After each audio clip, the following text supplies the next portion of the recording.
دوسری انتہا جو بعض مذہبی لوگ کرتے ہیں وہ انتہا یہ ہے کہ ہر قدرتی آفت کو کسی گناہ کا نتیجہ قرار دیتے ہیں. یہ بھی 100% غلط ہے. نہ قرآن کی یہ تعلیمات ہیں، نہ نبی صلی اللہ علیہ وسلم کی یہ تعلیمات ہیں. ہمیں پتہ چلتا ہے اسلامی تاریخ سے، قرآن و سنت سے، کہ بہت سے نیک لوگوں پر بھی عذاب آئے ہیں. مدینہ منورہ میں قحط پڑ گیا تھا، لوگ بھوک پیاس سے مرنا شروع ہو گئے تھے. حضرت عمر کا دور خلافت تھا. اس سے اچھا دور کائنات میں آ سکتا ہے؟ قحط پڑا ہے، طاعون کی بیماری پھیلی، 25,000 صحابہ اور تابعین لقمہ اجل بن گئے، جو اس وقت دنیا کے بہترین لوگ تھے، مگر وبا پھیلی ہے اور ہزاروں لوگوں کو اس نے لپیٹ لیا، جن میں زیادہ تر صحابہ اور تابعین تھے. نہیں آ رہی بات میرا خیال. تو یہ کہنا کہ وہاں زلزلہ جو آیا تھا تو اصل میں وہاں اس قسم کے لوگ رہتے تھے اس لیے آیا تھا، تو کوئی بھی جب قدرتی آفت آتی ہے اللہ کی طرف سے، اس کو لازمی کسی گناہ کا نتیجہ قرار دینا، یہ بھی قرآن و سنت کی تعلیم کے خلاف ہے. آفتیں نیک لوگوں پر بھی آتی ہیں اور برے لوگوں پر بھی آتی ہیں. ہم قرآن و سنت میں جب غور کرتے ہیں نا تو ہمیں 2 قسم کی آفتیں ملتی ہیں، اس زمین پہ ہوتی ہیں 2 قسم کی. کچھ گناہ ایسے ہوتے ہیں جن پر اللہ کی طرف سے عذاب آتا ہے، جو اس کی لاجک نہیں ہوتی، لیکن کچھ ایسے ہوتے ہیں کہ وہ اس کی لاجک ہوتی ہے. مثال کے طور پر کھارا در کراچی میں ایک نشیبی جگہ پہ ہے. جب کراچی میں بارشیں زیادہ آئیں گی تو کھارا در بولو نا ڈوبے گا، چاہے نیک لوگ رہتے ہوں چاہے. اب کوئی کہے یار میرے ابا ابھی 4 مہینے لگا کر آئے تھے اور بارشیں ہوئیں اور تیر گئے، تو بھائی جب آپ نشیبی جگہ پہ رہو گے تو بارشوں میں پانی تو آئے گا. اور ہو سکتا ہے کوئی اوپر پہاڑ کی چوٹی پہ شراب خانہ کھول کے بیٹھا ہو، وہ سیلاب میں نہ ڈوبے، کیونکہ اوپر پانی نہیں، پانی کا کام ہے اوپر سے ہمیشہ نیچے آنا. تو یہ اللہ کا ایک نظام ہے. تو ہمیشہ سزا میں یہ کہنا کہ جی یہ اس لیے سزا آئی ہے کہ یہ گناہ کیا ہے، یہ ضروری نہیں ہے. البتہ جو لبرل لوگ کہتے ہیں کہ اس سزاؤں میں بھی اللہ سے توبہ کی ضرورت نہیں ہے. اسلام تو کہتا ہے سزا یا عذاب کی کوئی سائنٹیفک لاجک ہو یا نہ ہو، دونوں صورتوں میں کیا کرو؟ توبہ. تو اب یہ دوسری قسم کی سزا میں اشکال ہوگا کہ بھئی یہ تو قدرتی ہے، اس کا گناہ سے تعلق ہی نہیں ہے، تو توبہ کیوں کریں؟ تو بھائی قدرتی بھی اللہ نے رکھی ہے یہ بتانے کے لیے کہ دنیا میں فنڈر بننے کی ضرورت نہیں ہے. میں بعض دفعہ بارش کے پانی سے ہلاک کر دوں گا، بعض دفعہ زمین کی پلیٹیں دائیں میں گھماؤں گا، سارے دفن ہو جاؤ گے. تو یہ دنیا دل لگانے کی جگہ نہیں ہے. توبہ کر کے اللہ کو راضی کر لو. جو پہاڑ کی چوٹی پر ہے نا، ٹھیک ہے سیلاب سے نہیں مرا، اوپر آسمانی بجلی سے مر سکتا ہے وہ، ٹھیک ہے نا، وہ زلزلے سے مر سکتا ہے، وہ پہاڑ سے پاؤں پھسلنے سے مر سکتا ہے. تو دنیا کو اللہ نے سیو نہیں بنایا، حالانکہ انسان کوشش میں لگے ہوئے ہیں کہ دنیا ٹینشن لیس ہو جائے، حادثات لیس ہو جائے، مگر وہ حادثات لیس ہونے کے بجائے حادثات کا ریشو بڑھتا چلا جا رہا ہے. ایک نوعیت کا حادثہ ختم ہوتا ہے لیکن دوسری نوعیت کے حادثات بڑھ جاتے ہیں. اب دیکھو بجلی پیدا ہوئی نا، اس سے کتنی مصیبتوں سے ہم بچ گئے، لیکن خود بجلی سے کتنے لوگ مر کے ہلاک ہوئے ہیں کہ نہیں ہوئے. ایک بیماری، بہت ساری بیماریاں ویکسین کے ذریعے ختم ہو چکی ہیں، لیکن کیا بیماریاں ہی ختم ہو گئیں؟ نہ نہ نہ، اللہ ایک بیماری ختم ہوتی ہے اللہ دوسری پیدا کر دیتا ہے، اور یہ قیامت تک ہوتی رہیں گی. ابھی کرونا ایسا آیا ہے، اور اب تو حادثات زیادہ اس لیے ہو گئے ہیں کہ پہلے وبا پھیلتی تھی ایک علاقے کے لوگ تک، کیونکہ ٹریولنگ اتنی نہیں تھی. اب تو چائنا میں ایک آدمی کو کرونا ہوا تھا، پوری دنیا میں پھیلا دیا اس نے، کیونکہ وہ کسی سے گلے ملا محبت سے، اس کو ہوا. اب ایک ہی علاقے میں رہتے تو یہ بیماری جتنے لوگوں نے مرنا تھا ختم ہو جاتی بیماری، لیکن وہ ملا، وہ اتفاق سے کہیں جہاز سے سفر کر کے اٹلی پہنچا. اٹلی میں اس کے کوئی انکل آئے ہوئے تھے، اس دن گرم جوشی سے ملا بھی، ان کے منہ پہ چھینکا بھی. وہ انکل نے جس پہ چھینکے وہ تمام لوگ لپیٹ میں آ گئے. جس سے انہوں نے محبت کا اظہار کیا، آئی لو یو کہا، ان تمام کو کرونا منتقل. پھر کوئی اٹلی سے کہیں یو کے چلا گیا ہوگا، وہاں بھی. تو پہلے زمانے میں وباؤں کی ویکسین نہیں تھی، وبائیں پھیلتی تھیں، لوگ بہت تیزی سے مرتے تھے، لیکن ایک محدود علاقے کے لوگ تھے جن کا امیون سسٹم اچھا ہوتا وہ بچ جاتے، جو مرنا ہوتا مر جاتے، بیماری ختم. اب ایک بندے کو ہوتا ہے اور وہ اپنے ساتھ 25-30 کروڑ لوگوں کو لپیٹ کے ویکسین بنتے بھی لپیٹ لیتا ہے. تو یہ جو حادثات ہیں اگرچہ یہ قدرتی آفات ہیں لیکن یہ بھی بنائی کس نے ہے؟ اللہ نے دنیا کے نظام کو ایسا بنایا کہ یہ ہوتے رہیں گے، یہ بتانے کے لیے کہ کوئی بھی کسی بھی ٹائم پہ مر سکتا ہے، نیک بھی اور برا بھی، لہٰذا دنیا دل لگانے کی جگہ نہیں ہے، توبہ طائب کر لو، کسی بھی وقت پتلی گلی سے مارکیٹ سے شارٹ ہو سکتے ہو، تو اس لیے توبہ کا حکم ہے۔ اور دوسری بات یہ کہ قدرتی آفت تو ہے لیکن امکان تو ہے نا کہ اللہ نے یہ قدرتی آفت ہو سکتا ہے ہمارے گناہوں کی سزا کے طور پر بھیجی ہو، اس کا بھی تو امکان ہے نا، کوئی گناہ ہوا ہو، کورونا ایک قدرتی آفت ہے لیکن عین ممکن ہے اللہ گناہوں کی وجہ سے بھیجی ہو، یقین نہیں ہے، امکان ہے۔ تو جس کے دل میں آخرت کا خوف ہوتا ہے اس کو سزا کے سزا ہونے کا یقین نہیں ہوتا، اس کے خوف کے لیے امکان ہی کافی ہوتا ہے۔ ہمارے نبی سے اللہ نے وعدہ کیا تھا کہ آپ کے ہوتے ہوئے کوئی عذاب نہیں آئے گا، لیکن حدیث میں آتا ہے جب بھی کوئی طوفان آتا آپ صلی اللہ علیہ وسلم مسجد میں جا کے اللہ سے توبہ استغفار کرتے اور اللہ کو واسطہ دیتے کہ اللہ تو نے تو مجھ سے کہا تھا کہ عذاب نہیں آئے گا، پھر یہ کیا ہو رہا ہے؟ کیوں؟ اس لیے کہ جس کے دل میں اللہ کا خوف ہوتا ہے نا، خشیت، وہ اس کے لیے تھوڑا سا شبہ بھی کافی ہے ڈرنے کے لیے۔ قرآن کہتا ہے کہ مشرکین مکہ اکثر کہتے ہیں کہ قیامت کب آئے گی، لیکن والذین آمنوا، جو ایمان والے لوگ ہیں وہ قیامت سے خوف کھاتے ہیں کہ ہمیں حساب و کتاب دینا پڑے گا۔ تو جو اللہ سے حقیقی معنوں میں ڈرنے والے لوگ ہیں ان کو اگر پتہ بھی ہو کہ یہ قدرتی آفت ہے لیکن وہ ڈرتے ہیں کہ شاید ہمارے گناہ کا وبال ہو، اس سے ان کو گناہ سے بچنے کی توفیق ملتی ہے۔ تو نبی صلی اللہ علیہ وسلم سے زیادہ کون پرہیزگار ہوگا؟ لیکن ذرا سا کوئی مسئلہ ہوتا تو آپ اللہ کے خوف سے توبہ استغفار میں لگ جاتے اور اللہ کو واسطے دیتے کہ اللہ تو نے مجھ سے وعدہ کیا ہے کہ جب تک میں ان کے درمیان موجود ہوں تو عذاب نہیں دے گا۔ تو ایسا تو نہیں کہ تیرا کوئی وجہ ہو گئی ہو تو اپنے وعدے سے پیچھے ہٹ گیا ہو، حالانکہ اللہ تو وعدے سے پیچھے نہیں ہٹتا، لیکن امت کو سکھانے کے لیے، اور خود آپ کے دل میں خوف کا غلبہ بہت زیادہ تھا۔ اسی وجہ سے چاند گرہن ہوتا ہے، ایک سائنٹیفک لاجک ہے، سورج گرہن ہوتا ہے سائنٹیفک لاجک ہے، لیکن ہمیں حکم کیا ہے؟ توبہ استغفار کریں۔ لاجک تو ہے لیکن اللہ کی قدرت بھی تو ہے نا کہ کسی بھی وقت سورج کو اللہ بے نور کر سکتا ہے، چاہے وہ زمین کو راستے میں لے آئے یا چاند کو راستے میں لے آئے، کچھ بھی کر لے، تو جو اس طرح سے کر سکتا ہے وہ ہر طرح سے کر سکتا ہے۔ تو یہ اللہ کی قدرت ہے، زمین میں بڑے بڑے تصرفات ہوتے رہتے ہیں، ہوتے رہیں گے، تو کچھ بھی حادثہ زمین میں ہو سکتا ہے۔ تبھی حدیث میں آتا ہے کہ سورج اور چاند یہ کسی واقعے کی وجہ سے گرے نہیں ہوتے کہ فلاں پیدا ہو گیا یا فلاں کا انتقال ہو گیا، جیسے زمانہ جاہلیت میں لوگ سمجھتے تھے۔ یہ اللہ کی نشانیوں میں سے ایک نشانی ہے۔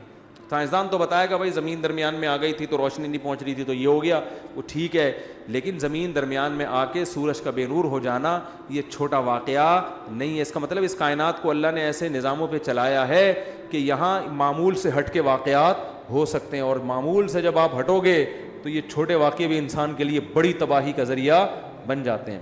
کہ رات کو سوئے صبح اٹھے تو بندر کی شکل کے بن گئے، سور کی شکل کے بن گئے، یہ تو خالص عذاب ہے نا، یہ تو ممکن نہیں ہے، پاسبل نہیں ہے، لیکن ایسا ہوگا۔ اللہ ہم سب کو بچا کے رکھے۔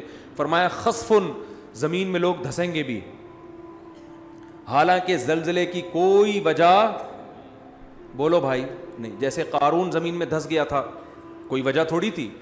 حضرت موسیٰ نے ہاتھ اٹھا کے قارون کے خلاف بد دعا کی ہے، وہ اسی وقت زمین میں دھسنا شروع، زمین پھٹی ہے، اس کو نگلنا شروع کر دیا زمین میں۔ اب یہ کوئی پلیٹیں ہلنے اس کی وجہ نہیں تھی۔ ایک آفت تو وہ قرآن نے بیان کی ہے جس میں واقعتاً 100% گناہ کا دخل ہوتا ہے، اور وہ اس عذاب کی کوئی سائنٹیفک لاجک نہیں ہوتی، وہ قدرت نے اپنی طرف سے کام کیا ہوتا ہے جس کا کوئی بظاہر سبب موجود نہیں ہوتا۔ ایسی آفتیں بھی آئی ہیں، جیسے قوم عاد اور قوم سمود پر جو عذاب آیا، قرآن کے ظاہر سے پتہ یہ چلتا ہے کہ اس عذاب کی کوئی ریزن، یعنی کوئی ریزن کا مطلب کوئی سائنٹیفک لاجک نہیں تھی اس کی۔ جب اس قوم کی نافرمانی حد سے بڑی ہے، اللہ کو غضب آیا، اللہ نے آسمان سے بادل بھیجے، قوم کہنے لگی ھذا عارض ممطرنا، یہ تو گہرے بادل ہیں، ہمیشہ سے آتے ہیں، بارشیں برسیں گی۔ ان کے پیغمبر نے کہا بل ہوا مستعجلتم بہ، اس سے بارش نہیں برسے گی، اس دفعہ اس بادل سے کیا برسے گا؟ پتھر برسیں گے۔ اللہ ہم سب کو پناہ میں رکھے۔ اور ایسے پتھر برسیں گے تدمر کل شیء بامر ربها، ہر چیز کو اللہ کے حکم سے یہ پتھر توڑ ڈالیں گے. اور ایسی ہوائیں اللہ نے بھیجی کہ 7 دن 8 راتیں.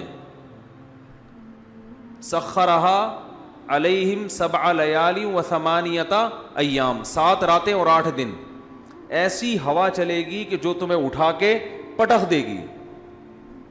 اور اللہ فرماتے ہیں کہ انہم اعجاز نخل خاویہ، جیسے کھجوروں کے درخت الٹے پڑے ہوئے ہوتے ہیں نا، ایک ہفتہ طوفان میں جب تھما 1 ہفتے کے بعد تو وہ لوگ ایسے پٹکے ہوئے پڑے ہوئے تھے، مرے ہوئے، جیسے کھجور کے تنے پڑے ہوئے ہوتے ہیں. لمبے قد کے لوگ تھے. نوح علیہ السلام کی قوم پر جو عذاب آیا، عذاب کے کوئی آثار نہیں تھے. ان کے جو محکمہ موسمیات اس دور کے تھے، وہ جو آثار دیکھ کے بتاتے تھے، ظاہر ہے تو ہر دور میں کچھ لوگ علامتیں دیکھ کے بتاتے ہیں نا، تو وہ کہہ رہے تھے کہ کوئی بارش کی رپورٹ، بولتے کیوں نہیں بھائی، نہیں ہے. تبھی وہ حضرت نوح علیہ السلام کا مذاق اڑاتے تھے. حضرت نوح علیہ السلام جب کشتی تیار کر رہے تھے اللہ کے حکم سے، تو قرآن کہتا ہے کلما مر علیہ ملأ من قومہ سخروا منہ، جب بھی لوگ گزرتے مذاق اڑاتے. اس لیے کہ اس دور کے جو ماہرین تھے، جو بھی موسم کو دیکھ کے اندازہ لگاتے تھے کہ بھئی نہ یہ ایسا مہینہ ہے کہ جس میں بارشیں ہوتی ہیں، نہ دور دور تک ہمیں بارش کی کوئی آثار نظر آ رہے ہیں، تو اچانک اتنی بارش کہ آپ کشتی میں تیرنا شروع کر دیں، ایسی بارش تو ہم نے کبھی زندگی میں دیکھی نہیں ہے. تو وہ فل مذاق اڑا رہے تھے ان کا. سخروا منہ، قرآن کہتا ہے ہمیشہ جب بھی گزرتے مذاق اڑاتے کہ معاذ اللہ ان بے وقوفوں کو دیکھو کہ نہ بارش کا سیزن ہے، نہ بارش کے دور دور کوئی آثار ہیں.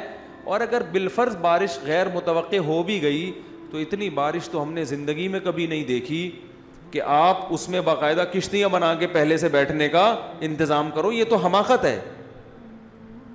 لیکن نوح علیہ السلام کیا کہتے تھے، اور ان کے ایمان والے کہتے تھے ان تسخروا منا فانا نسخر منکم، ان قریب جیسے تم ہمارا مذاق اڑا رہے ہو نا، ہم تمہارا مذاق اڑائیں گے. کیوں مذاق؟ اس بات کا کہ جو خدا اسباب کے ذریعے بارشیں پیدا کر سکتا ہے، وہ کسی قوم کو عذاب دینے کے لیے بغیر سبب کے بھی عذاب میں مبتلا کر سکتا ہے. جس کی یہ طاقت اور قدرت تم نے دیکھی ہے، جو سمندروں سے پانی اڑا کے آسمان پہ لے جا کے برسا سکتا ہے. اس نے ایک چکر، ایک سائیکل چل رہا ہے تو وہ سائیکل کا محتاج نہیں ہے، وہ ویسے بھی اٹھا کے برسا سکتا ہے.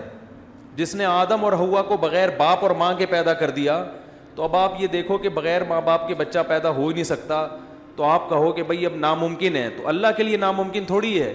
اللہ نے تو آدم اور حوا کو بغیر باپ اور بغیر ماں کے پیدا کر کے دکھایا اللہ نے، تو اس اللہ کے لیے تھوڑی مشکل ہے. تو مذاق تو ہم تمہارا اڑائیں گے کہ تمہیں اس خدا کی باتوں پہ یقین نہیں آ رہا.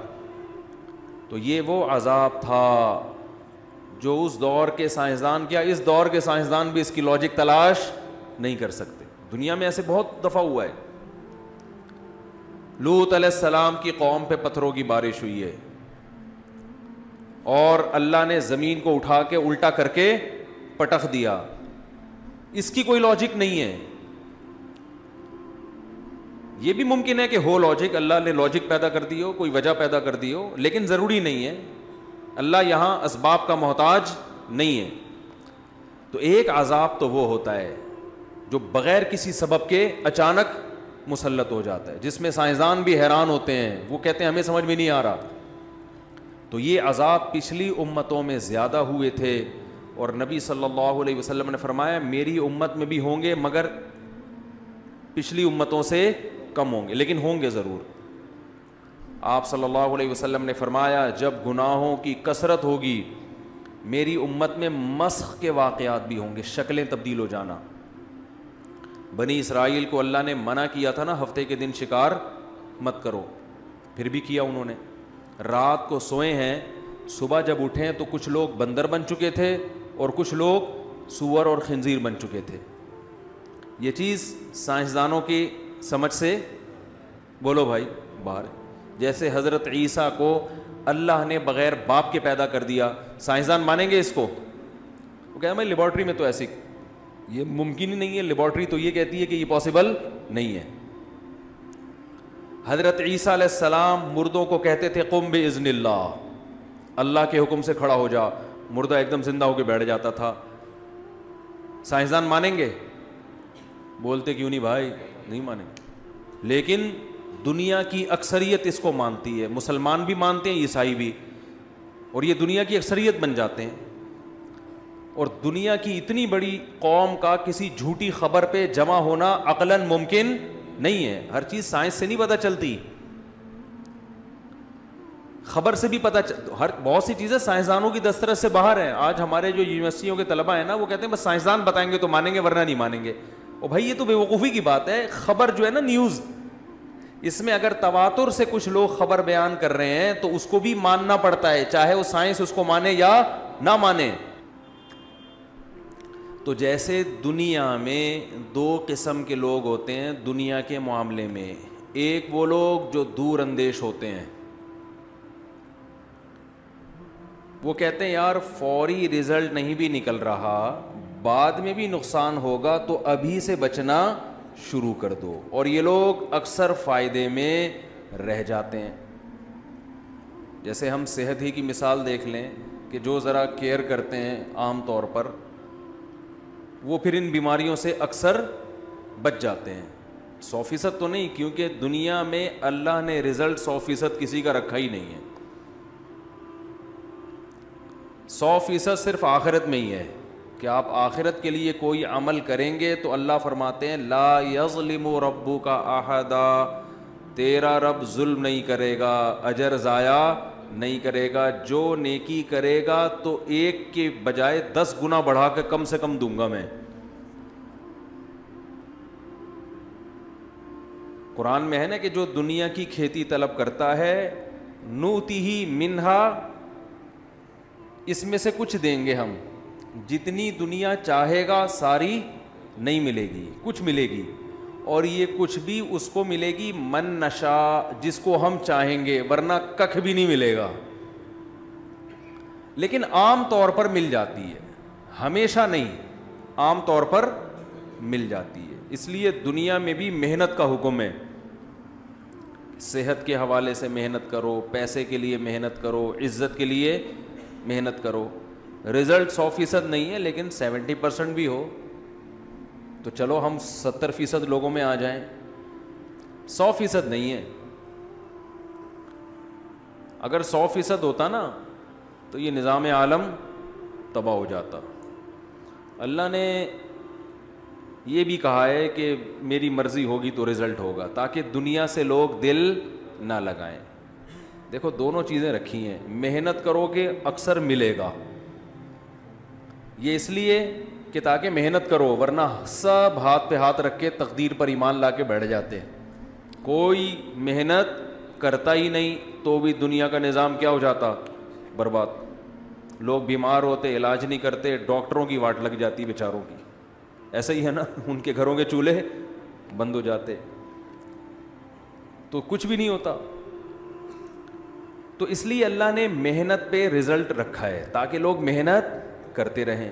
لیکن بہت مرتبہ ایسا بھی ہوتا ہے کہ آپ محنت کرتے ہیں، نتیجہ اس کا زیرو. یہ اس لیے رکھا تاکہ دل نہ لگاؤ دنیا سے، یہ خطرہ رہے کہ ہوگا وہی جو اللہ چاہے گا. یہ اللہ کی ایک حکمت ہے، اس میں ہوگا وہی جو کون چاہے گا؟ اللہ. لہذا فنٹر بننے کی کوشش مت کرو. آپ اگر جم جا رہے ہو اور اچھی خوراکیں کھا رہے ہو اور آپ یہ سمجھو گے کہ آپ دنیا کا سب سے بڑا فنٹر میں ہی بن جاؤں گا، تو اس خوش فہمی میں نہ رہو. ہو سکتا ہے یہی جم جانا آپ کی صحت بنانے کے بجائے آپ کی صحت کی بربادی کا ذریعہ بن جائے. ایک فزیکل فٹنس کے ماہر تھے، ٹرینر تھے، وہ کوئی انجیکشن انہوں نے ایسا لگا لیا کہ وہ الٹا ان کے گلے پڑ گیا. اب دیکھو وہ لگایا تو اس چکر میں تھا کہ میری زبردست قسم کی فٹنس ہوگی اور زبردست گولے شولے بنیں گے میرے. اسپیڈ بریکر جو باڈی بلڈر کے بن جاتے ہیں نا مختلف بہت سارے، تو 1-2 بریکر ہمارے بھی نکل آئیں گے. لیکن سائیڈ ایفیکٹ، ری ایکشن ہوا اور لینے کے دینے پڑ گئے. تو یہ اللہ کرتا. آپ ویٹ اٹھا رہے ہیں ڈولے بنانے کے لیے، اسی سے کمر چٹک گئی آپ کی. ساری زندگی ویٹ اٹھانے کے قابل رہے نہیں آپ. یہ اللہ بتاتا ہے. بھائی میں الٹا کر دیتا ہوں عمل کو. بادام کھائے جاتے ہیں خشکی دور کرنے کے لیے. بادام کا تیل جو ہے وہ خشکی دور کرتا ہے. جن کی اسکن ہو نا خشک, پھٹ رہی ہو, جگہ جگہ سے خون نکل رہا ہو, ایسا ہوتا ہے نا اسکن میں, اور چمک نہیں ہوتی چہرے پہ, بادام کا تیل کھانا شروع کر دیں تو وہ کیا ہو جائے گی, وہ جو خشکی تھی وہ کیا ہو جائے گی, دور, ختم. لیکن بعض اوقات ری ایکشن بھی کر دیتا ہے بادام کا تیل. ہے تیل, بجائے تری پیدا کرنے کے اور خشکی پیدا کر دیتا ہے. وہ الٹا کر دیتے ہیں اللہ اس کے عمل کو. آپ نے بال اگانے کے لیے بادام کا تیل کھایا, جو رہے سہے بال تھے وہ بھی مارکیٹ سے شارٹ ہو, ری ایکشن ہو جاتا ہے. تو یہ اللہ کرتے ہیں. ڈاکٹر تو کہے گا بھائی ری ایکشن ہو گیا, حکیم کہے گا بھائی کیا ہو گیا, ری ایکشن ہو گیا, طبیعت کو موافق نہیں آئی, کچھ بھی نہیں. ہمارے حضرت فرمایا کرتے تھے اصل میں یہ جو ری ایکشن ہے نا, یہ اللہ اپنی قدرت بتا رہا ہوتا ہے کہ تم صرف اسباب اختیار کرو, ہوگا وہ جو میں چاہوں گا, تاکہ لوگ اللہ پہ بھی تو یقین کریں نا. ورنہ اللہ کو تو سب چھوڑ ہی دیتے, سارے ہی کام ٹھیک ہوتے تو بس بادام کا تیل ہی لے کے بیٹھے ہوئے ہوتے کہ یار سب کچھ اس سے ہوتا ہے, اسی کی پوجا کرو. اگر ڈاکٹر کے ہاتھ میں شفا ہوتی تو لوگ قبرستان میں جانا چھوڑ دیتے. قبرستان ختم, جب بیمار ہوئے ٹیکا لگایا آپ فٹ فاٹ گھوم رہے ہو. لیکن ایسا نہیں ہوتا. ڈاکٹر کہتے ہیں بھائی بیماری سمجھ میں نہیں آ رہی, سمجھ میں آ رہی ہے, علاج کر رہے ہیں, پتہ نہیں فائدہ کیوں نہیں ہو رہا, اور علاج کر رہے ہیں فائدہ بھی ہو رہا ہے, مر پتہ نہیں کیوں رہا ہے, پھر بھی کیوں مر گیا. کہتے ہیں نا بھئی رات ابا سے مل کے آیا, اچھے بھلے ٹھیک ٹھاک تھے, ڈاکٹر نے کہا تھا اب تو لے جائیں, بس 2 دن میں چھٹی ہو جائے گی, صبح انتقال کی خبر آ گئی. ایسے بہت کیسز ہوتے ہیں. اور یہ صرف یہاں نہیں ہوتے, ساری دنیا میں ہوتے ہیں. تو یہ دنیا اللہ نے ایسی بنائی ہے کہ یہاں اسباب پر 100% رزلٹ اللہ نے رکھا ہی نہیں ہے. یہ جو علی سکپارہ تھا, یہ K2 کی پہاڑی پہ ناکام ہونے کے لیے چڑھا تھا یا کامیابی کے لیے؟ اگر اس کا خیال ہوتا, 50% بھی خیال ہوتا کہ میں مر جاؤں گا, تو چڑھتا ہی ہے. اس کو غالب یہی تھا کہ بچ جاؤں گا میں, کیونکہ پہلے کئی دفعہ پریکٹس ہو چکی تھی. اس کو اندازہ تھا کہ بھئی اتنی آکسیجن برداشت کر سکتا ہوں, اتنی نہیں کر سکتا, اتنی دیر میں بغیر آکسیجن کے سلنڈر کے سفر, یہ پوری کیلکولیشن تھی نا. اور اس کے ساتھ گورے بھی تھے جن کی کیلکولیشن ہم سے بہت زیادہ ایکوریٹ ہوتی ہے. ہمارے یہاں تو جب بھی کوئی دکان والا کیلکولیشن کرتا ہے, بعض دفعہ اس میں گڑبڑ کر رہا ہو, دودھ اتنا بن رہا تھا, پیسے زیادہ بنا دیے, آپ کیلکولیٹ کرو تو بعض دفعہ ہوتا ہے. تو گوروں کی کیلکولیشن بھی کیسی ہوتی ہے, کیلکولیٹر بنایا انہوں نے کیلکولیشن کے لیے. ساری کیلکولیشن اس لیے تھی کہ میں کامیاب ہونا چاہتا ہوں, میری آئندہ زندگی اور اچھی گزرے گی, میری عزت بھی ہوگی اور پیسہ بھی ملے گا, تو آئندہ لائف جتنی جیسی لائف اب ہے اگلی اس سے اچھی ہوگی. اس کے لیے K2 کی پہاڑی پہ چڑھنے کی کوشش کی, لیکن سرے سے لائف ہی سے ہاتھ دھونے پڑ گئے. یہ اللہ ہے جو اپنی قدرت, بولو بھائی, دکھاتا ہے. میرے ایک بیان ہوا تھا, آڈیو بیان تھا بہت پہلے, اس کا نام تھا زلزلے کیوں آتے ہیں. اس بیان کا نام تھا زلزلے کیوں آتے ہیں. بہت پہلے بیان ہوا تھا, اس وقت ویڈیو بیان نہیں آتے تھے, تو وہ مجھے اپنا وہ بیان ذہن میں آ گیا. ہمارے ہاں جب بھی کوئی دنیا میں طوفان آتا ہے, زلزلے آتے ہیں, بارشوں میں سیلاب آتے ہیں, تو 2 انتہاؤں کی طرف لوگ جاتے ہیں. ایک انتہا تو ہے جو لبرلزم لوگ ہیں, لبرلزم کو فالو کرنے والے لوگ, جو لبرل نام نہاد لبرل لوگ, وہ کیا کہتے ہیں بھائی یہ قدرت کا ایک نیچر کا ایک سسٹم ہے, کسی بھی وقت کچھ بھی ہو سکتا ہے, لہذا اس میں اپنے گناہوں سے توبہ کرنا, اللہ کے سامنے گڑ گڑانا, ان تکلفات کی بالکل بھی ضرورت نہیں. چاہے کرونا ہے یا کوئی بھی وبائیں ہیں, اس کا خدا کے عذاب سے کوئی تعلق نہیں ہے. بھائی پلیٹیں ہیں زمین کی، ہلیں گی تو دھسیں گے سارے. جب زمین سے اتنی گیس نکال رہے ہو، اتنا آئل نکال رہے ہو، تو خلا پیدا ہوتا ہے نا، وہ خلا پور ایسا ہی ہوگا کہ ایک طرف کا حصہ کھسک کے یہاں جائے گا، تو وہ زمین ہے وہ کوئی چھوٹی موٹی چیز تو نہیں ہے. جب ادھر سے کھسک کے گیا تو 2-4 پہاڑ دائیں بائیں ہو گئے. جب 2-4 پہاڑ دائیں بائیں ہوئے تو وہ باقی ایڈجسٹ کرنے کے لیے وہ بھی کھسک جاتے ہیں. تو کھسکتے کھسکتے دہلی سے زلزلہ چلا تھا اور پہنچتا کہاں تک ہے؟ لاہور تک. اور درمیان میں بہت سے لوگوں کو لقمہ اجل بناتا ہوا جاتا ہے. تو وہ کہتے ہیں ایک تو سائنٹیفک حقیقت ہے، اس کا خدا کے عذاب سے اور ثواب سے کیا تعلق ہے بھائی؟ کیا کریں یار، پھر وہی باتیں اب سمجھانا مشکل ہو رہا ہے. وہ کہہ رہے سیلاب جو آتا ہے نا، یہ دریا کا پانی امڈ آیا اور گاؤں کے گاؤں پی گیا، اس کا کسی کے نیک اور برے ہونے سے کوئی تعلق نہیں ہے، نہ اس میں خدا سے توبہ استغفار کرنے کی ضرورت ہے. جو نام نہاد لبرل ہیں وہ یہی کہتے ہیں اس میں توبہ کی کیا ضرورت ہے. بھائی یہ تو گلیشیئر پگھل گیا تھا، گرمی زیادہ پڑی تھی، تو پگھل جب جائے گا تو ظاہر ہے دریا میں پانی زیادہ آئے گا. جب پانی آئے گا تو ظاہر ہے سائڈوں پہ نکلے گا. جب سائڈوں پہ نکلے گا تو وہ جو بھی سائڈ پہ بیٹھا ہوا ہوگا اس کو بہا کے لے جائے گا. اس کا اس سے کیا تعلق کہ اس نے تہجد پڑھ کے بیٹھا ہوا ہے یا گناہ کر کے بیٹھا ہوا ہے؟ اس کا اس سے کیا تعلق ہے کہ وہ بد نظری کرتا تھا، سود کھاتا تھا؟ یہ مولوی لوگ تمہیں خم خمیں ڈراتے ہیں، دیکھو وہ گاؤں کے لوگ سود کھاتے تھے، عذاب آیا اور سیلاب پانی بہا کے لے گیا. اس کا اس سے کیا تعلق ہے؟ اس لیے توبہ ووبہ کرنے کی ضرورت نہیں ہے. یہ بھی ایک انتہا ہے.